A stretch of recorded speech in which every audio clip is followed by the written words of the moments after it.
Hi everybody, come on in close. Get right up here beside me, that way you'll be able to hear my voice uh, hopefully better than before. Boy, it's been a while since we've been with you. We're getting ready to go out. This is what I call my early or my first spring walk. We're actually the day after the first day of spring. And actually this is probably the best time of the year to get out, the month of March. Everything in the field has had a chance to be washed all winter long. You have the freezing and thawing, working things to the surface, and then you have the rain and the snow all winter long to wash the ground. This is a good time to get out, and we're about to do that. I want to share a couple things. You saw this big river right beside the field. We're in the first stage floodplain, and in that first stage floodplain there's a very slight rise, but it's still in the first stage floodplain. But that's where we're headed. And I want to show you briefly what we're talking about. This is my garb to keep me warm, to get me out there. It's a sunny day. I need a ball cap to protect my eyes so I can see. My equipment is pretty complex. it's a mason trowel and a Ziploc bag. And I use the freezer Ziplocs because the other ones can break. Your flint can cut them and you can lose some nice stuff. So this is my equipment. And quickly, I want to reiterate this book. Now, I've talked to you once before about this book, but I'm convinced this is one of the best ones out there on the market because it talks a lot about blades, about bladelets, flake knives, uniface knives, and that's what you're going to find. You know, the day of finding a lot of points, those days are few and far between, but finding blades happens every time. They're everywhere. And they're not always whole. Sometimes they're in halves, sometimes they're in thirds. But when you have something like this that really gets into the blade technology, it's very, very helpful.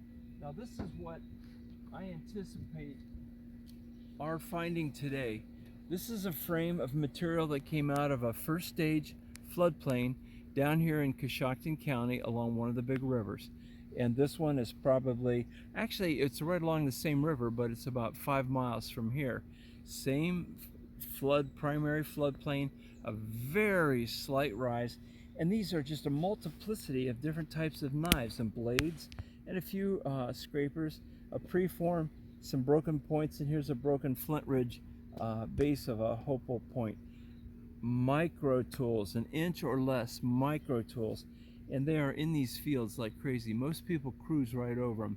Bottom line is collect. When you're in the field, collect. Take your time and look at them later. So I'm going to put all this away in my car, move my car. We'll head to the field. See you in a minute.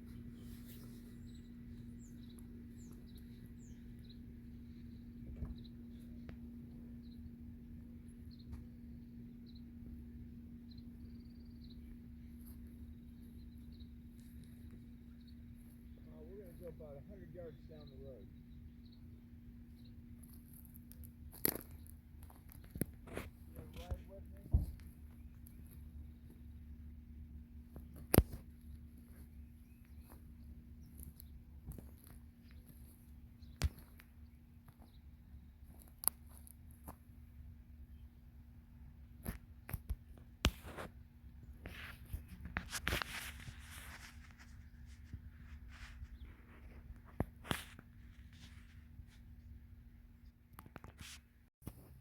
We're in the field.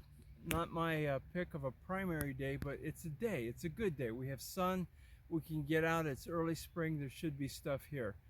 And if you look behind me, what we have is a lot of soybean stubble, but even in the soybean stubble, there's areas where a little bit of dirt is showing. So even though not a whole lot is available or visible, this is still a good walk. Now, the big question mark is, do I walk when there's frost on the field or if the ground is partially frozen? Some people run in and say yes. For me, it's usually a no. This would be a morning where I would go back into town, have a cup of coffee for an hour, half hour, wait till the frost is gone, and then hit the field. With the frost, you get a real unusual bending of the light. It's very deceptive, and you just simply are not going to see the material that you would if there was no frost. So what we're going to do is break. We're going to get out here, and we're going to show you what some of the debitage looks like when we're walking. So we'll see you in a minute. Okay, we're back. We're in the field. Things to look for to let you know you're in the right spot. Maybe you haven't found anything significant or anything diagnostic yet, but it's always good to know that you're on the trail, and it's a good trail, it's a hot trail. This is what we call an FCR. I dug it out of the ground. It's still got the dirt and mud all over it. But if you notice the breakage on this, it's very highly irregular. If it's struck by a plow, you're not going to get that kind of a break. You get more of a clean hit and then some shatter. This has definitely been in a fire pit, and we even have some oxidation from the heat in the fire. This is an FCR, fire cracked rock. And when you're out walking, sometimes you get little surprises. This is a very old bottle top, so don't exclude other historic artifacts from prehistoric artifacts, because this can be fun. I may have a trash dump out here in this field from maybe 100 years ago. Now, I stopped this right here because this is, again, are we on the trail? So if we look down here, this isn't a 4-inch arrowhead, but what it is the chip. Now, see if I can flip him back so you can see him. There we go. This is a chip of flint. It's Coshocton type blue flint. This tells me that there was prehistoric activity in the area. So if you look up now across the field, you'll see that there are actually like little ripples out here in front of us. We've got a slight rise and then a dip and another ripple. We're going to try to walk the crest of these ripples and see what we got. So see you in a couple minutes. All right. We're continuing our travels. Color, shape, size, texture. If you can keep those 4 things in your mind while you're walking, you will be prone to success. One of the guys that contacted me was turning rocks, and that's exactly what you got to do. Turn a lot of rocks, maybe even 100 before you find something. So I'm going to show you some stuff. This is an example of color. Color, shape, size, texture. Down here, every stone, every rock that's this color gets dug. Who knows what it is? I won't know till I get it out of the ground. Okay, we have probably a metamorphic rock, and there's no evidence at all of any prehistoric usage, but this is the color. I'm telling you, no matter where you live in Ohio, turn and pop every one of these. Now we're going to switch this direction a bit, and here's another rock, and this one got poked out of the ground. Why? Not necessarily the color, but look at the shape. It's round. Color, shape, size, texture. So this one's round, and what I'm doing now, I'm examining it to see if it was used as a hammerstone, and there is no evidence. Okay, the parameter or the peripheral, we look at that for pounding, none, and then we look at the 2 lateral sides, and there's nothing here. This is just one of many, many rocks we're going to turn today. See you in a minute. Here, oh, here's another rock. And I'm pulling them out because of the color. And I'm looking them over. I see no pecking, no grinding, no sanding, no polish. Pretty much like a river rock, but color. Okay? That's what this whole thing is about. As we continue this great adventure, another FCR, another fire-cracked rock. I'm going to pop him out. Look at him. Heavy oxidation and look at this irregular breakage. The only options here are freeze and thaw or just simply in a fire pit. But with this level of oxidation right here, and then other parts of the stone that are not oxidized like that fire pit, this is good stuff. But if you kind of followed my progression this direction, looky here, look, look, look, look. That's why I told you about the book by Collins. It's all full of blades and bladelets, things like that. So knowing what I know about this field, I'm going to, here's the cone of percussion. We go to the polar opposite end, and that's where we begin to look for any signs of work. I don't know if you can see this on the camera lens, but there's retouch right along here. A little bit of breakage and retouch right here. So what we have is a blade scraper. Probably at one time there were engravers on here, and if you see this angle or diagonal movement here, this probably came to a point at one time, and they used that as an engraver or an inscriber of sorts. So here we are.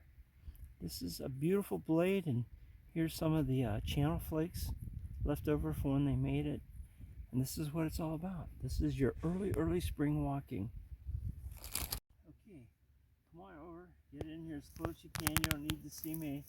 We're just looking at the stuff that's turning up in the field. We'll have to look him over. Here's another one.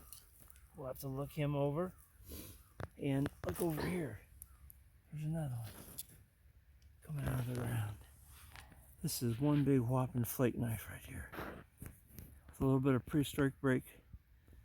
Probably an engraver that's worn out right there. All laying together. That's what it's all about, folks. Okay, back in a minute. Well, after 2 exhausting hours later, poking, picking, prodding, turning, rolling, rocking, all that good stuff, we're concluding the day, our walk. Probably 2 hours of a lot of bending overs, but this is what we got out of there. In between the stubble, I'm going to point to some of the things in particular. Now what we can see, these haven't been washed yet, but we've got a nice piece of a blade right here. A couple of triangles, base of a triangle, blade here moving up. This is a work tool, a scraper of some type. Another blade tool, a couple of triangular. These are earlier triangles than this one. Big blade right here, side scraper. This is a gorgeous blade engraver. If you can see that little protuberance right there below my finger. This is a beautiful piece. It's been worked all the way around. And then another firecracked rock. You can see the reddish where it's been oxidized and these real irregular breakages, which characterizes it. Now this is a keeper. Remember what I said on the colors? The color's right. This is slate. I'm just going to have to wash it, see if there's any polish or whatever. But I can tell you right now, this is a scratch in the bucket because there's going to be a lot more blades, broken blades, tips, bases, corners, sides, and points in here. We haven't had a chance to go through it yet, but we just wanted to thank you for joining us today along the riverside down in Coshocton County. This is cold, but it's worth it. See you soon, guys.